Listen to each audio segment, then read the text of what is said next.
নমস্কার বন্ধুরা, জানা এগ্রিটেক চ্যানেলে আপনাদের স্বাগত জানাই। আশা করি আপনারা সবাই ভালো আছেন। আজকে আমি টমেটো গাছের কিভাবে ভালো ফলন পাবেন সেটা নিয়েই বলবো।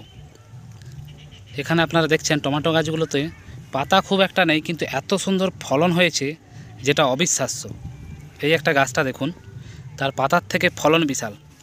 তো এই রকমই আপনারা ফলন পাবেন, কয়েকটা নিয়ম মেনে চললেই হবে। সবার আগে যে নিয়ম বলি, আপনারা টমেটো গাছের জন্যে যে নালা করবেন, নালাটা সবসময় চওড়া রাখবেন এবং গাছ থেকে যে গাছের দূরত্ব, মানে গাছ থেকে গাছের দূরত্ব বলতে এই যে একটা গাছ বলছি, এর পাশে আরেকটা গাছ, এই যে দূরত্ব, এটা কিন্তু ফাঁকা রাখবেন, কোনোভাবেই যেন গাছে গাছে না লেগে থাকে। সেক্ষেত্রে ফলনটা হওয়ার চান্স কমে যায়। আরেকটা, সারি থেকে সারির দূরত্ব যদি বলি আপনাদের, সারি বলতে দেখুন, সেটা লক্ষ্য করুন, এই যে একটা বাঁশ, এর পাশাপাশি আরেকটা, এই যে এই দুটো, এই দূরত্বটাও ফাঁকা রাখবেন। এই দেখুন মাঝখানে নালা রয়েছে। এইভাবে আপনাদেরকে চাষ করতে হবে। জমিতে কোনোভাবেই যেন জল না দাঁড়ায় সে তার ব্যবস্থা করবেন। যখনই আপনারা সেচ দেবেন, এই জিনিসটা আপনারা খুব মাথায় সতর্ক করে থাকবেন।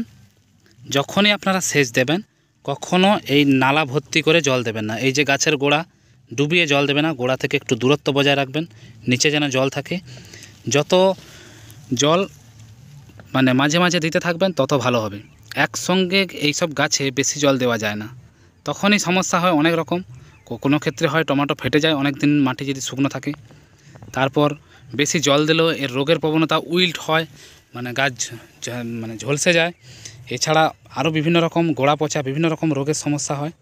সেই জন্য আপনাদেরকে এই কয়েকটা বিষয়ে মনে রাখতে হবে, তাহলেই দেখবেন টমেটো ভালো ফলন পাবেন। আর একটা জিনিস বলি, এই টমেটো ভালো ফলন পেতে গেলে ভালো জাতের টমেটো আপনাকে সিলেকশান করতে হবে। ভালো দোকান থেকে বীজ নিয়ে আসবেন বা চারা নিয়ে আসতে পারেন, তখনই আপনাদের ভালো ফলন হবে। আর একটা জিনিস বলি, যদি আপনারা বীজ থেকে চারা তৈরি করেন, টমেটো গাছের বীজতলাটা একটা মানে নেট, মশারির নেটের যদি করে রাখেন, সেক্ষেত্রে কি হয়, সাদা মাছির উপদ্রবটা হয় না। সেক্ষেত্রে এই টমেটো গাছে রোগের প্রবণতাটা অতটা হবে না। ঠিক আছে বন্ধুরা, আশা করি বুঝতে পারেন ভিডিওটি। যদি ভালো লেগে থাকে প্লিজ সাবস্ক্রাইব করে দেবেন।